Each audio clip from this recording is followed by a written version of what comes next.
Good morning. We have heard from other Valley members who are journeying through and confronting racism and white supremacy while on the PTCA spiritual anti-racism pilgrimage. And this morning, I'm going to share a little bit about my thoughts and my experience. For several months, we've read and watched historians give accounts of Black, Indigenous, and non-white immigrant experiences from before the time of the Civil War to women's suffrage in the US and the infancy of the Civil Rights Movement. So many of these accounts are things I nor the larger pilgrimage group never learned in school.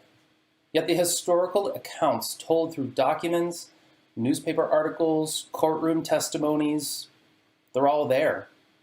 The whitewashing of major sections of our American history is brutal and many times difficult to bear witness.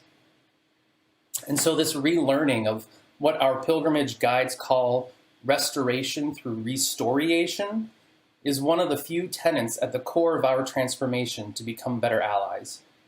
Listening. Listening to our Black, Indigenous, and people of color brothers and sisters. Listening to their experiences.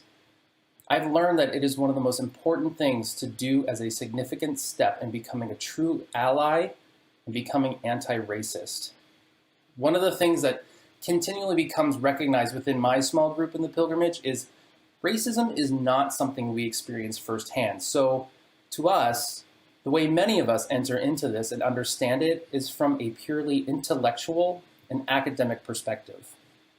Yes, we may know what it is to be discriminated against for various other reasons, but we don't know what it is to have entire systems built to disadvantage us on the basis of the color of our skin. Because of those reasons, we can start to hold the academic and intellectual teachings in higher regard than the literal lived experiences of those who deal with racism. And we may dismiss the latter as anecdotal and unfounded. We may look for logical, rational, data-driven solutions and outcomes instead of just listening to the needs of our Black, Indigenous, and people of color and trusting their wisdom and guidance. Not implicitly trusting what our Black, Indigenous, and people of color communities are telling us about their own experiences and needs and guidance is a major problem. For every story of suppression and murder and injustice and intimidation of the BIPOC community that I've learned of the last few months during this pilgrimage, there is no silencing the thought that there were and are countless others that have never been told nor will. That horrifying revelation is exponentially amplified if one were to contemplate the last 8 to 10 years of brutality and injustice without cell phones or social media. How many of these stories would we not know about?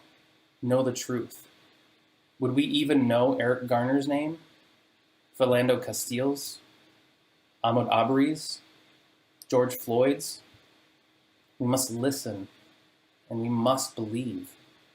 There is much work to be done yet in this pilgrimage, and really once this pilgrimage is over, the work won't stop, and it can't stop.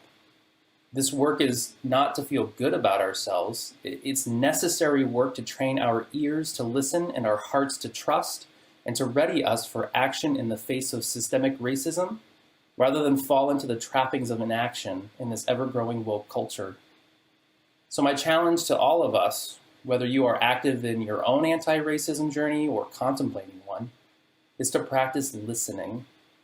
Listen to the lived experiences of our Black, Indigenous, and people of color communities. Listen and invite justice into your heart.